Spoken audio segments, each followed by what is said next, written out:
আজরাইল রে, জান কবজ করে এত কষ্ট আগে জানতাম না। আজরাইল, আমাকে একটু আসানের সাথে তুমি জান কবজ করো। আজরাইল বললেন, হুজুর, আসমানের নিচে জমিনের উপরে আপনার চাইতে সহজভাবে জান আমি কারো কবজ করি নাই। আল্লাহ আমার উপরে কড়া নির্দেশ, আমার হাবিবের জান কবজ হবে সবচেয়ে বড় আসানে। হুজুর, আমি যদি আপনাকে আসানে জান কবজ না করি, নবী গো, আল্লাহর লানতে আমি ধ্বংস হয়ে যাব। ইয়া নবী আল্লাহ, আমি সেই ভয়ে আপনাকে আসানের সাথে জান কবজ করতেছি।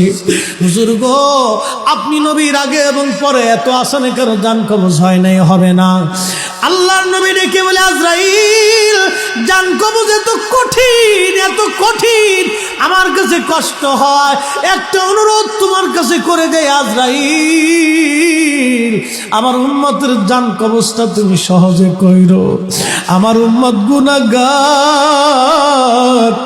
আমার উম্মত পাপী,